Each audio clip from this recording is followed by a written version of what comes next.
So again, everybody, welcome to the Fields panel. I've got a bunch of general tips and things that I want to give, things that I've noticed. I have a lot of recommended reading for you guys. But my goal today is to give you basically the tools to look at your own fiction, see how you can improve it. You can think of all these things really as a tool belt. There's no such thing as someone's just a really good writer. It's just that they've got practice with all these different little ways to do things. And you need to know when to use which tools. For example, you wouldn't, if you have to screw something in, you wouldn't want to use a hammer. And you can beat someone with a hammer over the head until they enjoy your fiction, but then you're committing assault, and what's wrong with you, you monster? Exactly, so we want to give them the gentle hammer of good fiction, and now the metaphor has completely broken down. Twilight does it. Just because Twilight doesn't mean you can. I was suggesting that fields are like the rock and hammering screws of wood. So people are sometimes very painfully. Like I said, my favorite thing to do in the world is just make people feel very, very sad. I've done it when I've done dance choreography, I've done it in fiction. Hi, were you left alone again? Oh, yeah, but I don't mind. Do you want to join the panel? Sure. You got to find your chair. We're talking about fields today. Fields? Comparing fields to screws, getting deeper and deeper into their heart, slowly until they're crying. Just working more and more in. Alright. So it's going to be a little bit, this one isn't as structured as some of my other panels are, but I do have a couple things I want to talk about, then we'll open it up. If you guys have questions at any time, raise your hand, and we'd love to discuss this. So, general tips. How many of you guys were at the Writing Consistent Characters panel yesterday? Okay, now of you who raised your hand, how many of you went home and looked up Vonnegut's 8 rules for writing fiction? I forgot. I need to. I was sorry. I'm not in that panel. That's good because I actually screwed up 2 of the numbers. So no, we can sit down. But a lot of the stuff I'm going to talk about today is based on and kind of grows out of Kurt Vonnegut's 8 rules for writing fiction. Take them to heart, they will absolutely make you a better writer. Of course, with any rules, there are times to break it, but the more you can understand them, the generally better writer you'll end up being. So, we've decided that you want to write an emotionally impactful fiction. Say you've written all the crack fics where Pinky turns into a steamroller and fights against Bloomberg, who has become an evil overlord. What? I want to read this. I don't know what this is, but I want to read this. Please. It's all up here, dude. Let's have a writing jam session after this. So, okay, we'll collectively write this fiction afterwards. But anyway, so you decided to write this Fields story. The first thing you need to be able to do is know your audience and make sure that you're choosing them wisely. You're not going to be. The fact of the matter is, the best stories in the world are not going to appeal to everyone. And there are some stories. You can think like the Harry Potters of the world that just. I saw that eye roll. There are some stories that have very, very universal, very broad appeal, but you need to know who you're specifically trying to target. And the more you can focus in on that, the more impactful you're going to be able to make it. Because otherwise, you're just going to be diluting all the good stuff. Vonnegut's rule number 7 is write to please just one person. When you're writing one of these stories, imagine in your brain, who's going to be reading this thing? How can I affect this person in the most effective manner? I have a caveat to that. I think the second person you should write for is yourself. Oh yeah, definitely. Definitely write for yourself. Don't write a story that you will enjoy. And other people who have similar interests to you will find it, and they will enjoy it too. And that's and if you're writing, and you're actually a very good judge, obviously, of how humans are going to react to it. If you're writing a sad story, you should be feeling really, really sad when you're writing out the climax or the tragedy or whatever happens. If you're writing a comedy, you should be laughing at your own jokes, which sounds big-headed, but This is the Let the ego flow. Let the ego flow through you, yes.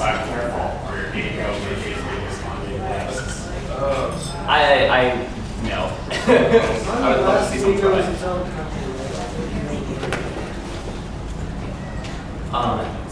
And now obviously you want to get, when you're writing something, I think humorous especially, you're going to want to have another set of eyes on it, but that's an editing and that's a whole other panel.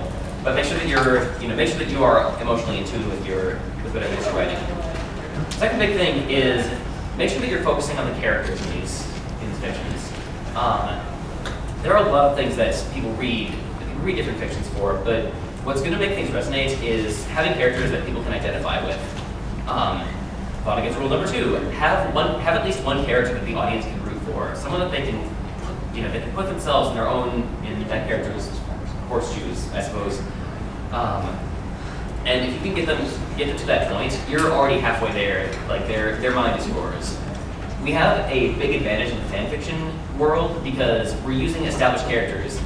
People are reading your fiction because they love the show. They want to go deeper. So you already kind of have a foothold into that person's psyche. Make use of that. Learn the characters, love the characters, do terrible things to the characters. Actually, that's rule number 6. Be a sadist. Specifically, the rule is you want to be a sadist and put your character through tons of challenges so that the audience can see what the character is made of. Now, your character's not always going to triumph. Some of the best ways that you can make your character seem very human and very identifiable is to, watch them fail. Fail often. Fail often. Fail faster. Yes, fail faster. That's it. But don't fail too often, otherwise he or she's going to seem like a wimp. Well, If you want to characterize the character that way, if the character's just never growing and never changing, then you've got like a farce, I guess. Is anyone up on Chinese literature? If I say the true story of AQ, does anybody know that? Okay, just me. I'm just trying to add in the fact that there is such thing as doing it too much. Mhm. Everything you can do too much. That actually speaks really well to my next point, which is contrast. When you want to impact someone emotionally, one of the best things you can do is include a lot of contrast. I know that in the most heart-wrenching stories that I've read, it's not just, and then she lost her keys, and then her dog ran away, and then her sister died, and then her father died, and then her mother died. Everyone dies in the end. And everyone died. It's a Stephen King book. They all die slowly. And then there was cake, and it was a terrible cake, and then she died. No, the king was alive. He was alive. It was a fact. Those fics have their place. There are people who enjoy that. There are people that enjoy that, absolutely. But but if you're reading something and the mood never changes, psychologically it's difficult for people to focus, and that's when people's eyes start to glaze over, and you're able to hit someone much harder if someone has they use the phrase, we've laughed with them, we've cried with them. Humans experience a whole range of emotions, and you want people to experience that with your characters. Oh yeah, definitely. I'm still not late. It's okay. Nor did you have any prep work, nor did I know you were going to be on this panel. Well, your other co-host is MIA. Then he wasn't even originally going to come, so. Oh, okay. We're good. But yeah, if you're going to write characters that only one mood throughout the whole thing, be aware that you're probably going to get a very, very, very, very niche audience. That's not how you're going to get your thousands of followers on FinFiction. But again, I think I'll use this one. Your mileage may vary. Yes. There's a story, I have a reference later, Forecast by Bad C72. It's the one where Caramel is just super depressed. Has anyone read that one? Highly recommended. That's one that is pretty much the mood is very, very consistent throughout most of the story. That one is dealing specifically with depression, and it has that story is very important in the sense of the atmosphere is very gray and drab, and it's always raining, and part of the point of that story is that, for someone feeling depression, this is what they're feeling all the time. And so that would be an effective use of keeping it kind of the same throughout. Oh yeah. Let's see, what else? Oh, so, like I alluded to before, you don't want to dilute a bunch of your really impactful things in your story. I found personally the most successful fiction that I've read has often just picked a single moment or a single word or phrase and just did everything it could to drive that point home. This, it's the I love you moment. It's the, the moment where, Applejack sees her parents die. Do better throughout the whole Project Horizon. Do better. I actually haven't read Project Horizon, so that's terrible. Or if you just follow the quest where you had sacrifice, sacrifice over and over. Yep. Yeah, and if you know, once you pick that moment, you can foreshadow. You can build in those themes so that the audience can kind of get a sense of that this story is building towards something, and then again helps you identify with characters, helps people get invested in the story, and it helps people, you know, kind of be emotionally ready for it and be receptive to it when the shoe monkey drops. No, everything he says. It's like I put thought into it or something. Next thing. So we've talked a lot about a lot of these big, broad concepts. One thing to pay attention to is your sentence structure and your word choice. There are the way that you just write individual sentences is going to have huge impact on how your reader is reading it. If you are able to write things that are short and snappy, it creates a lot of excitement. There's birds flying by. There were ponies everywhere. Someone was looking at me. I couldn't tell where they were. You know, if little snippets of fragments create a lot of just excitement and tension. Whereas if you start drawing out your sentences, there were lovely rolling hills as the breeze wafted slowly over my face, caressing my cheek and blowing my mane back behind my head. That creates a very different mood. And the human brain, again, is attuned to this sort of thing. If there are a lot of things happening, it's actually really cool if you dig into the physiology of it, where people's heart rate will increase as they lean in and get more and more excited about this sort of thing. But that? Yeah, it's the same way with writing dialogue. If you want the fast, witty dialogue, you gotta make it short. You gotta make it. You just gotta. Sometimes it's good to reread and see if that rhythm is there, and sometimes also good to have also a second opinion. Yes. Have someone else look at it and that they can tell you, this is going on too long. What's all this? Go back and trim this and that. Yeah, absolutely. Let's see. All right, so that's kind of the overview of some of the general rules that we have. I'm going to, at this point, go through a lot of the different tags you see on fanfiction, slice of life, romance, sad, tragedy, and give a couple just quick tips about those specifically. Anyone have any questions or comments so far on general tips or other things you think I might be forgetting?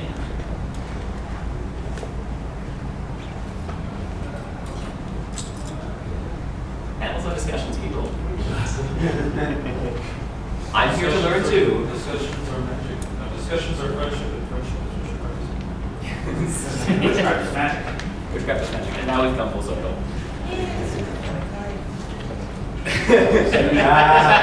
This is the 150th awkward moment in my lifetime. Yes. Let's see if we can bump it up a bit. All right, so I guess we'll just dive into examples and things. Again, I'm going to throw a lot of citations and recommended reading at you. If you want me to repeat it later, feel free to come up and talk to me afterwards. So yeah, starting with slice of life stories, these are my favorite because these are the ones that are the most just character focused. A lot of the really short stories that you read are going to have a slice of life tag added to them. And a lot of these ones are often just like a single moment in a character's life.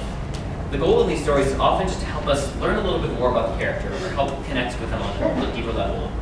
That's another reason I like the slice of life stories. You can read a lot of different ones and see how other people have interpreted characters and kind of weave that into your own understanding, and that helps me love My Little Ponies.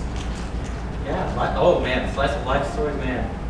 Those are actually some of my favorites because those are the ones where you dive into their day-to-day lives and see what are they doing when they're not fighting big giant monsters and slamming them into the side of the mountain.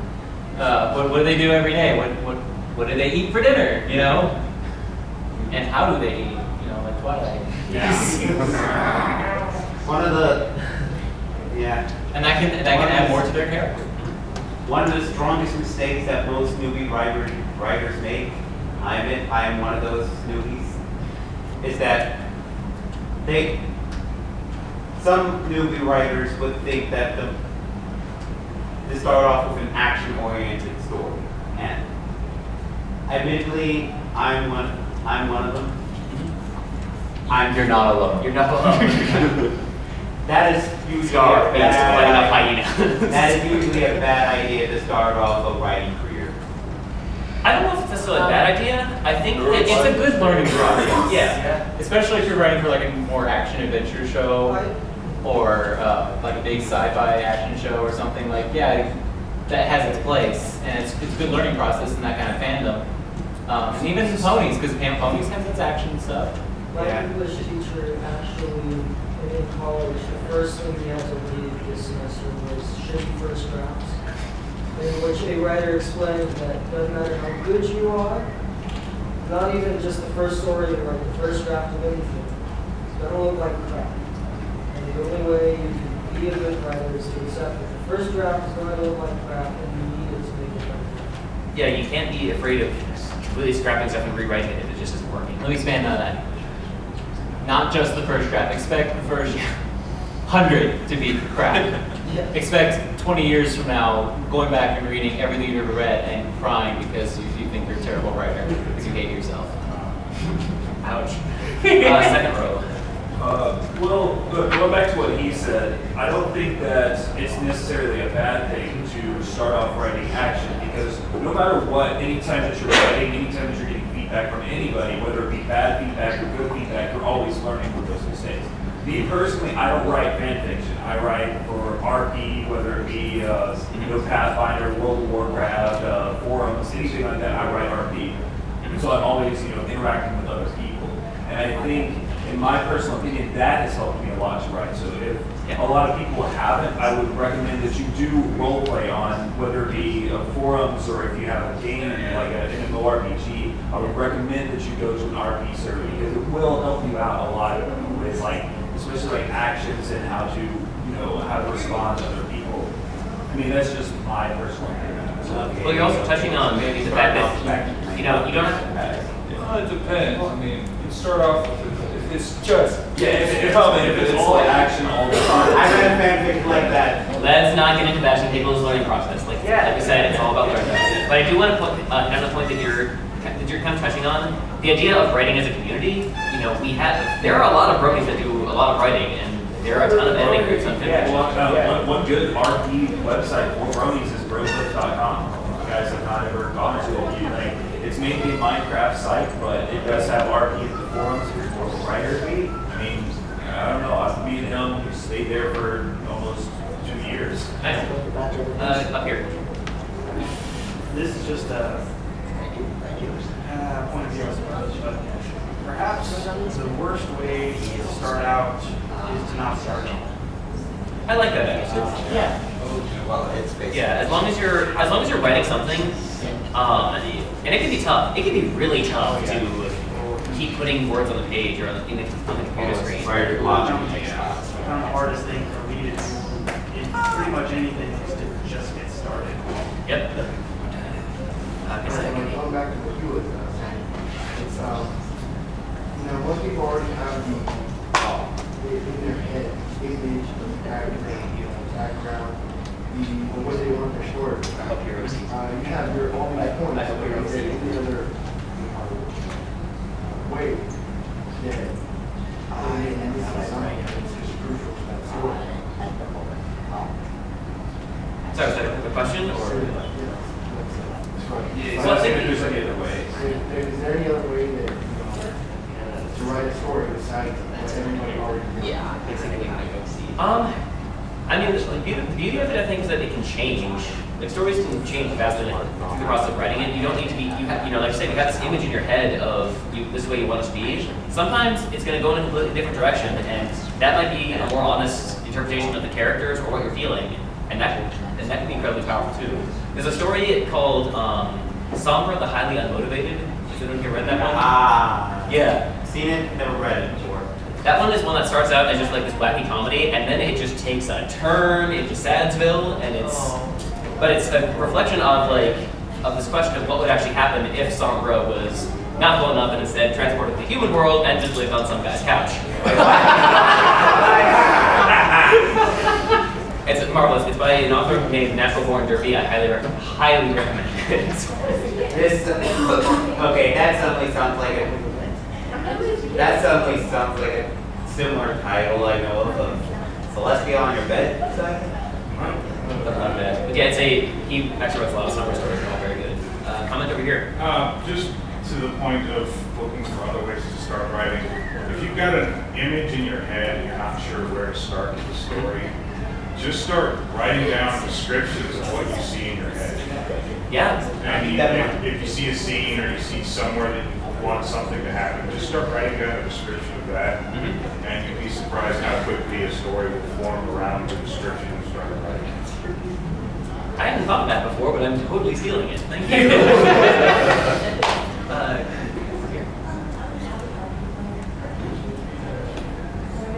I've learned if I get stuck on something, and certain music, if you want something hyper, or violent honey's or techno, depending on the music you listen, can actually free flow your thinking. Oh, yeah. When I get stuck, I walk around listening to music, and then all of a sudden I have all this information, ideas flowing in my head, and it's like, oh, I want to choose facts. Nice. Yeah, that's a really good point. Music, getting up and walking around environments, your brain is a computer, so you should hack it and make it do what you want it to. And if it's music, if it's exercise, whatever, try different things to help you get in that zone.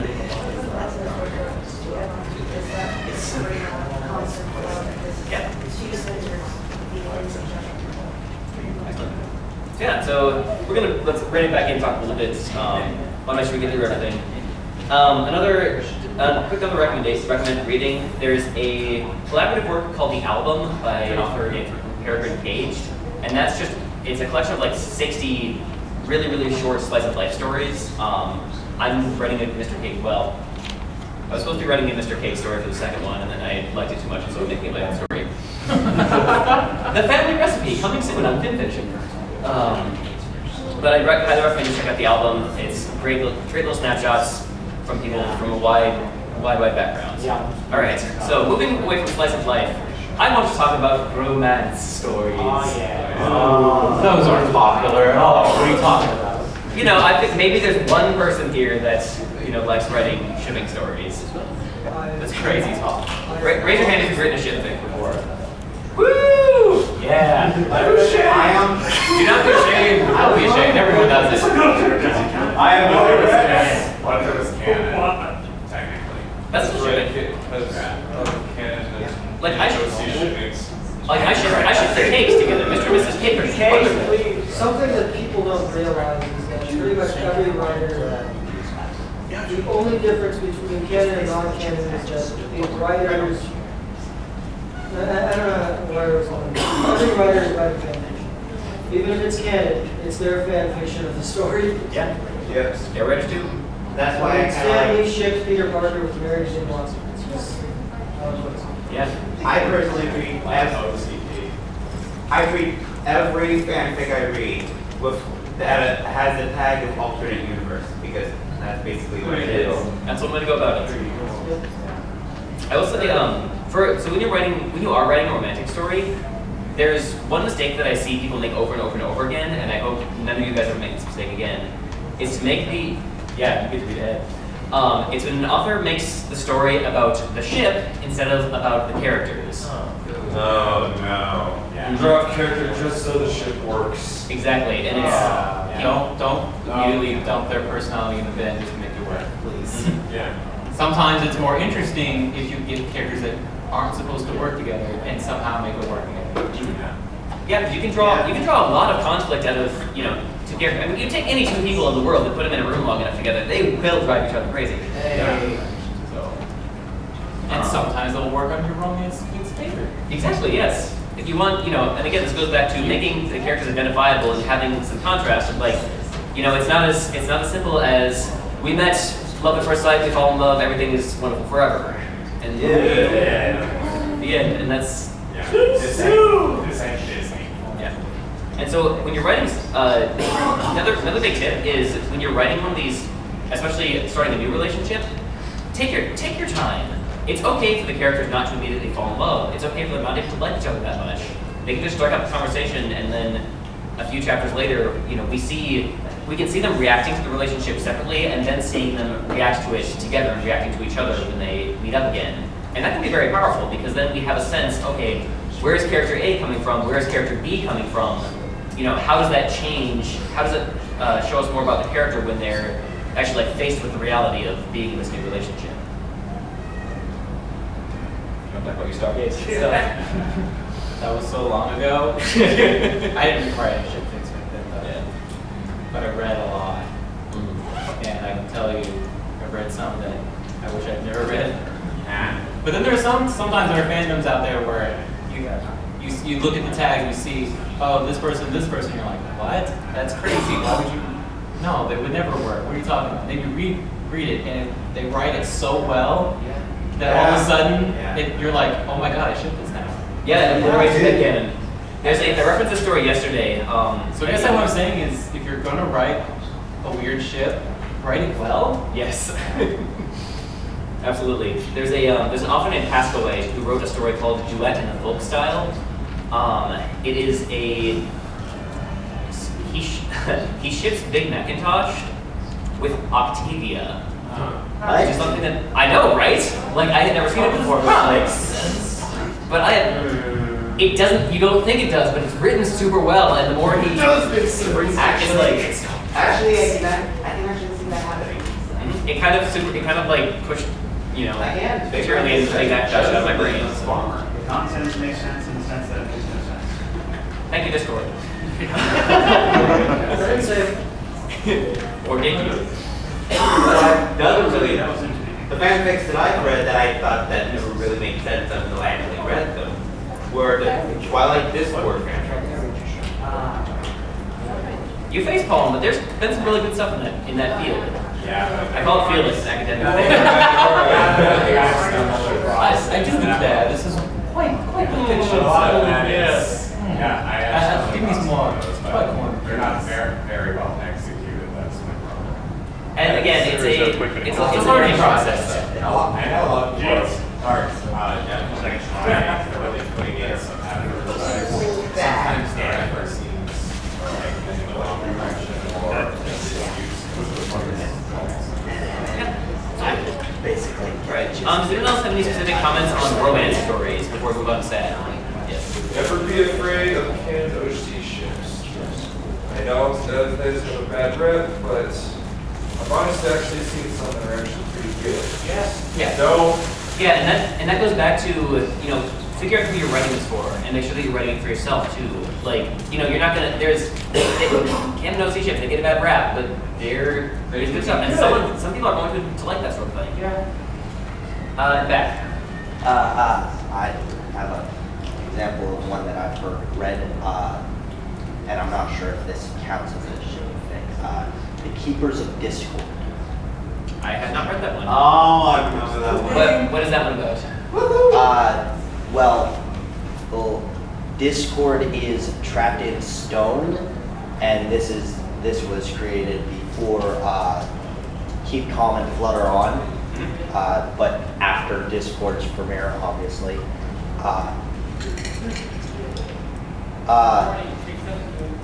Basically, Celestia has one person kind of take care of the Discord statue, clean him, keep him company, and this goes on for 2 generations, and then the 3rd generation, Discord starts to have feelings for this one specific keeper. Interesting. And at the end,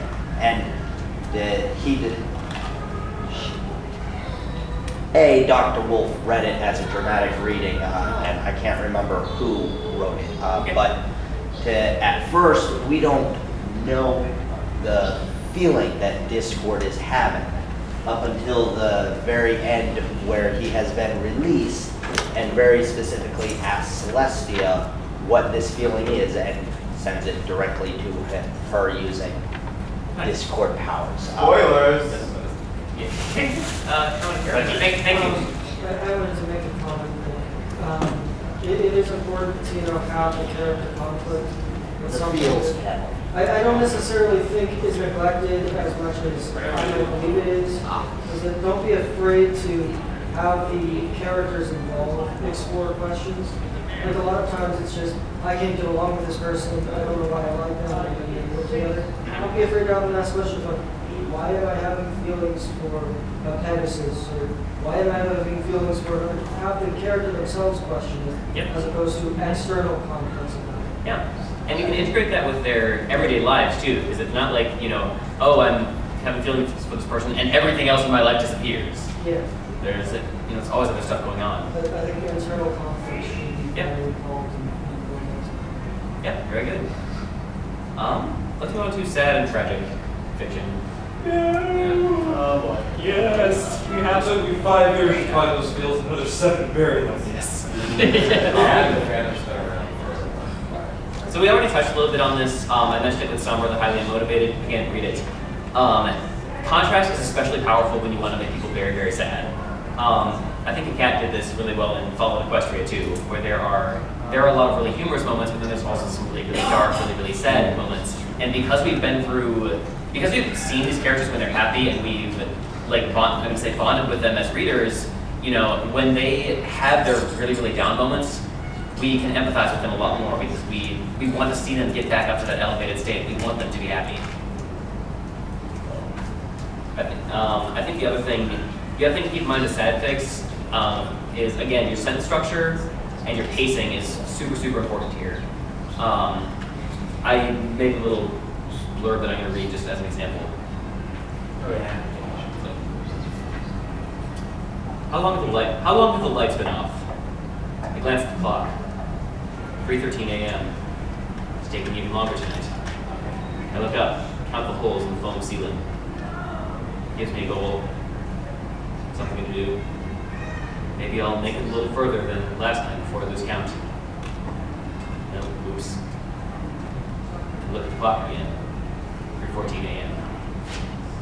And you can see there that it's this moment that's taking way too long, and it's kind of boring. But for this person that's having this really, really sad moment, it's slowed down, and there's nothing exciting happening in this person's life, and it helps you realize these little details help you get into that same state that the character's in. Anything else on the sad stuff? I don't know if I'm familiar enough with the sad stuff, so. Honestly, What a blessed life you must lead. honestly, I've learned. I'm still recovering from my little dashy, okay? Yeah, okay. Honestly, I've kind of learned, especially with sad. You know, sad fics, I guess, are kind of like a drug in a good way. That people like them. But when you feel bad and try to bring characters back, or try to bring something back to happen, you can sometimes ruin it, which is good. Yeah, don't retcon things in a way that cheapens the original experience. So don't be afraid to just leave certain things unsaid. Yeah. Don't try to make everything happen the way that doesn't fit in the fiction. Right. I think another thing to keep in mind with sad fictions, you know, the best time to make a character sad is when they're the happiest they've ever been. You know, you can raise your character to the highest height, and then that is the best point to just pull the rug out and, you know, just completely drop it. Actually, it's funny you should say that. Because like this fanfic I'm writing now, I'm going to end with this one guy completing this one task that he's devoted over a year to, to protect the people of Equestria. And right after that, someone tries to kill him, and they almost succeed. Yeah, contrast. Yeah, and it'll end right where he's mortally wounded. Cliffhanger. All right. Very good. So we're gonna let's move on to comedy. In my opinion, comedy is the hardest type of story to do well. Yeah. Comedy is very subjective. Yes. And again, this is you're only gonna be able to please some people, so don't, you know, some people can say, oh, it wasn't funny. Yeah, look at that. Yeah, the best I can do with comedy is just rapid fire some tips. First, read The Hitchhiker's Guide to the Galaxy. Yeah. That takes a story that has a very comedic premise and just runs with it. And sometimes that's the best you can do. Another shortest, if you don't have time to read 5 novels, The Daddening by Bad Seed 72 it's a Sorborn fic. Yay. It's Sorborn and Brayburn as dads, and it's literally just they just keep telling dad jokes, and the entire story is just them telling dad jokes and basically just torturing their son with all these dad jokes, and it just goes on and on and on. It's wonderful. It's absolutely wonderful. Okay, you guys see the Yes, the dad ending. By that scene 72. the dad. Another thing, the dad ending. Pacing again with comedy is very important, and I think you were talking a little bit about that earlier. With the It's gotta be snappy. It's gotta be snappy. Brevity is the soul of wit. It doesn't mean rush things. You know, I've seen some comedies that are written like stuff just keeps happening, it's rolling, and there's not even enough time to like settle on. There's no like punchlines. It's just a bunch of random stuff happening. You can draw a joke out, but you have to remember timing is very, very, very important in comedy. And if you drag a joke too long, you're gonna lose your audience. Yep. And there's a bunch of different ways you can do. You can do the joke a minute thing. I wrote a story called Happy Hour that I kind of went nuts with. I did a bunch of like research on the four humors and all this stuff like Aristotle had said, like, yes, this applies to these characters. And a month later I had this fiction. And it's a story of Soren Rayburn, Caramel, and Big Mac at a poker game. I actually read that the other day. Oh, no, I saw the YouTube video that someone did a reading of it. Yeah, Chef Sandy. Yeah, Chef Sandy. Thanks. But in that one, my goal with that one was to have the four characters have four different styles of humor. Rayburn has a lot of innuendo. Yeah. Kids don't read this one. And Big Mac is more like the straight man, funny things, the dry wit, funny things happen around him. And so I think with comedy, do research, because there's a lot of theory at play there, and it's not just a matter of telling jokes. It's a matter of setting up these scenarios and letting your characters shine and just kind of carry the story. Yes. Well, for literature, that's pretty inspiring in terms of comedic writing. I would recommend Rick Riordan. I am not familiar with that. The Percy Jackson and the Olympian series. Okay. Oh, I've heard the movies. Well, those who they have movies, but his literary works, while zany, are pretty descriptive, pretty repeating. Okay, nice. Thank you for the recommendation. Comment over here. A good example of this is if you have heard of Progress. Progress. It's a Fics / series that are basically revolving around Luna getting used to modern life. And it's hilarious. Like the first one involves Luna versus microwave. So she wants a bag of popcorn and she goes to the microwave, and in the end the whole kitchen is like destroyed.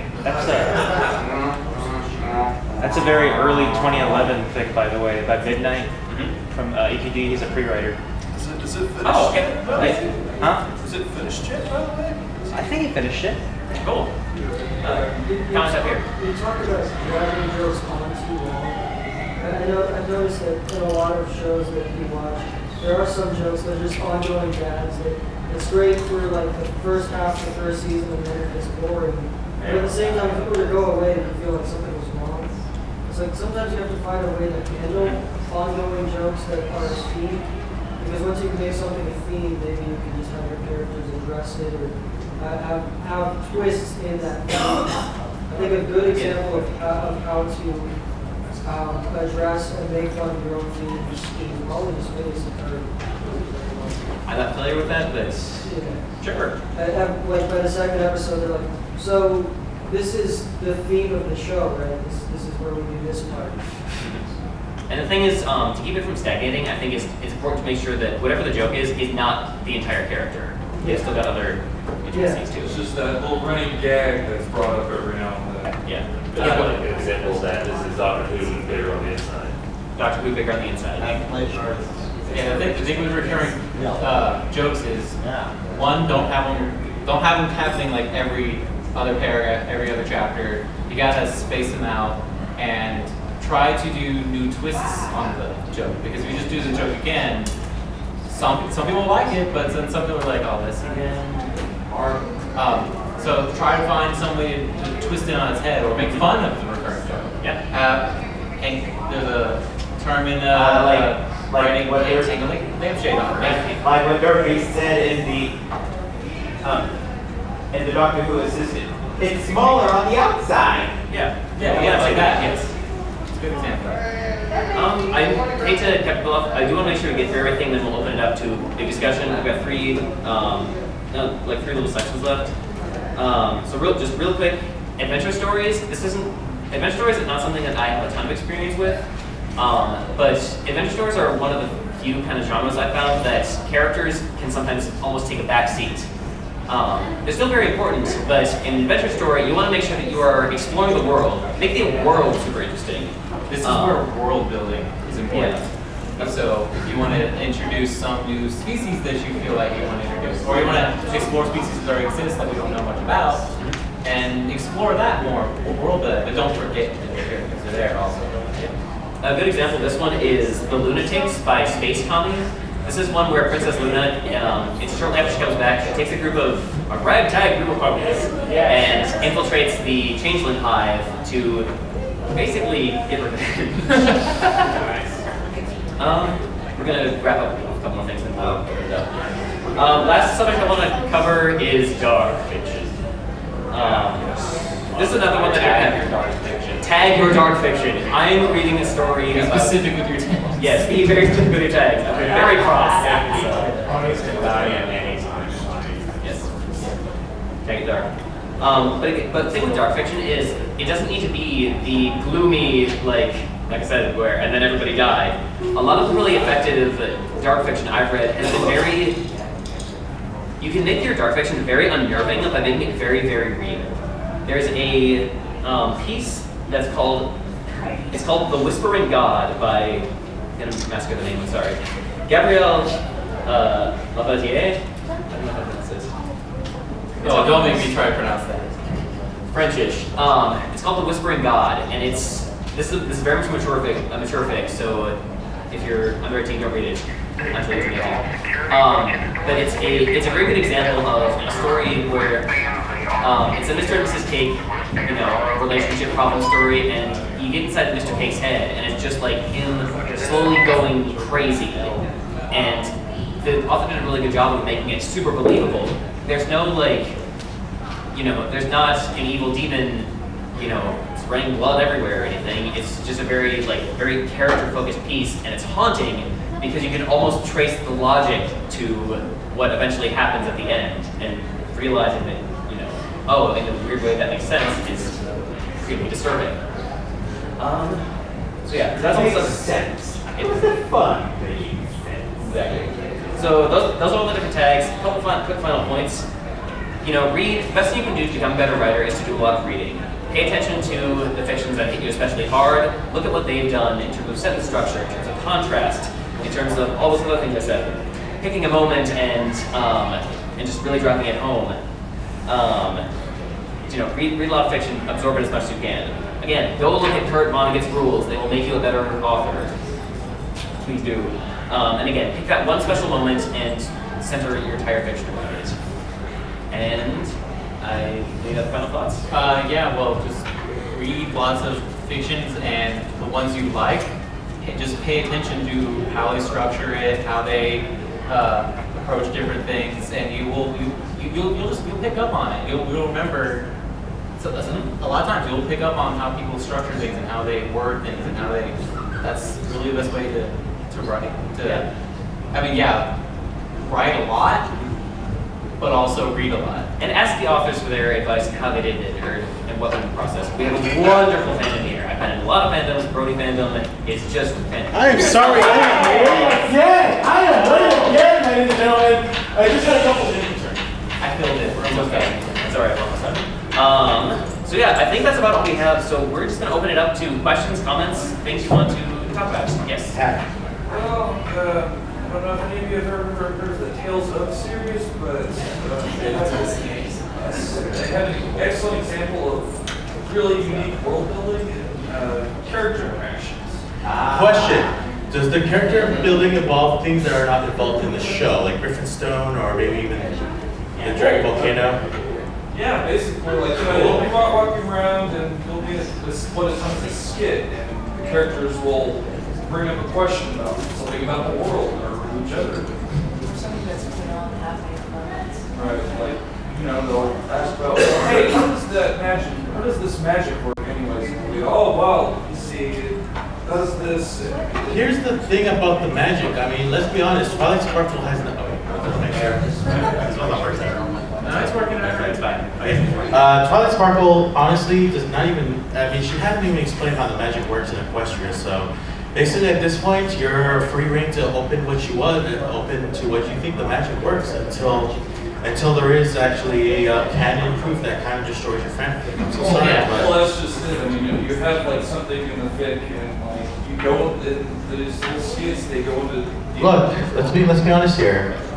I'm sorry. Honestly, until the show says otherwise, you're open to your own imaginations.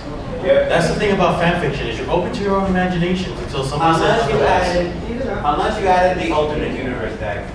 Unless you alter the okay, yeah, that's actually pretty good. That's your trump card right there. That's your cop out. Unless get your cop out. The point I was making was that I mean, don't ignore character interactions, but if you want to build the world too. You have been in his panel for 2 panels. Are you over 21? Not quite over 20. Okay, never mind. You don't get any anyway drinks. Okay, question right up here for something? Yeah, you have the beard. I love the beard, by the way. No, here. Right. Who's this guy? He had something. Yeah. Okay, him. Just two quick questions. One was in the authors or the lunatics one. What was that? The author of the Lunatic Takes is Space Copy. One word. I can give you the link afterwards. Question I think back. Oh, sorry. One more. Yeah. Name of the dictionary of viewers. Happy hour. 5 minutes of text. I had a happy hour a couple minutes ago. I think we had a question in the back from someone who hasn't. I saw that. Yeah, I heard like a more feminine voice. Yeah, she was saying that I was 21 and I wanted a drink. Okay, different panel. You're the good laptop. What's up? Yeah, sorry. We gotten so much into talking. Sorry. We gotten so much into fanficking that. What the heck? I need to get back to work. Okay. I'm glad we inspired you. Let's be honest here. If you want to start writing, I'd suggest you don't try to do it all at once. You try to break it down. Yes. My best idea is just get Google Outlook and. At the moment, my computer is just on the fridge, and I just want to fix it. Well, I see the problem is here that you have a Toshiba laptop. That's your problem right there. Yeah, I was talking to about 3 years in that thing. I think I have an Acer. Yes. Oh, gosh. Sorry. That's how it works. I'm sorry, I had a tricky game with. We're gonna do computer specs at a different panel. We got about 10 minutes left. Make sure we get. Okay. Who's next one? You with the beard. Wait, what's up? Did you have an actual question? Yeah. Yes, I had an actual question until you commented about my I'm so sorry. I love you, baby. Do you have any tips on kind of how to do a little bit opposite on the set? Make how to properly, slowly turn a depressed character into a little happier moment? I mean, I know with this kind of genre, you gotta be a bit more. Yeah, in order to do that, you don't have to make them all happy all at once. You're gonna have to work it a little bit. Just have one good event here, one good event there, have them happy. And you know what? I just think, you know what? Throw them in a festival. Throw them in a celebration of life and everything. Like, you know, like I don't know, Summer Sun celebration where it kind of has that breakthrough moment where it says, oh my God, things are going up. And you can have your character be resistant to it at first. Even when things do start going that direction, a lot of characters that have dealt with a lot of sadness or depression, it's hard. It can be hard for them to, accept that things are actually getting better. So I think again, take your time and, like I said, build it up. Because nobody likes anything that happens within one chapter. You're gonna have to build it up for these guys because these readers really love a good story, and a good story involves building up things. And when that happens, well, you're gonna get a lot of votes and a lot of upvotes. Other questions? Is there anyone? While I drink, what's up? I have a question about more like a drama. How do you really put into words the emotions that somebody may be going through whenever looking at a very traumatic experience? I mean, because like that's kind of convoluted in saying, oh, just do this or just do that. But how would you put that into writing about how that person is feeling without just going out and describing, oh, it was sad day, it was great. I mean, Five thesaurus. Well, I think the key is you've heard the advice before, show, don't tell. I think that absolutely applies to everything we said today, where it's... I have a quick question. Can you define better than just show, don't tell? Can you define like what does that mean? Thank you. The advice is, so show, don't tell. The idea is that you don't just want to say, my character was sad. You want to say, the character, the shoulders were slumped. They were looking down all the time. They weren't saying much, even though they were usually very cheerful. No.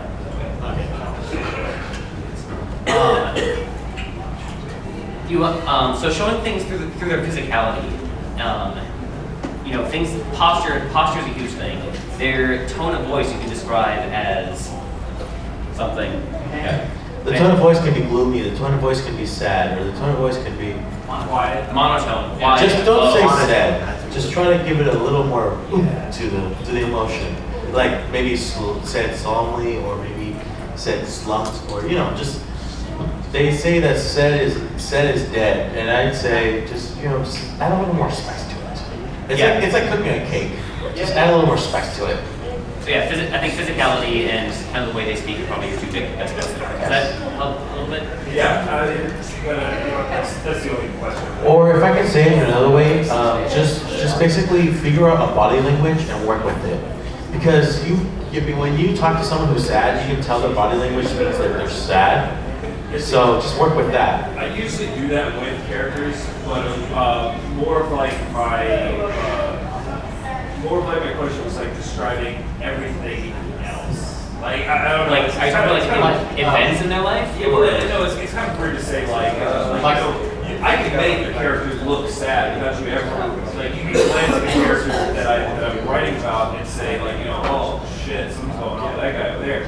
But then in the same breath, you want to portray how like his entire outlook is gloomy. Like everything he sees to him is just the worst possible thing. Just like because that mindset, whenever you're depressed or anything like that, you're not going to see any light in the world. You're not going to see like really anything until something good happens. So basically, the guy is inconsolable. Yeah. That there's nothing he can really do outside of his own mind that says everything could be better.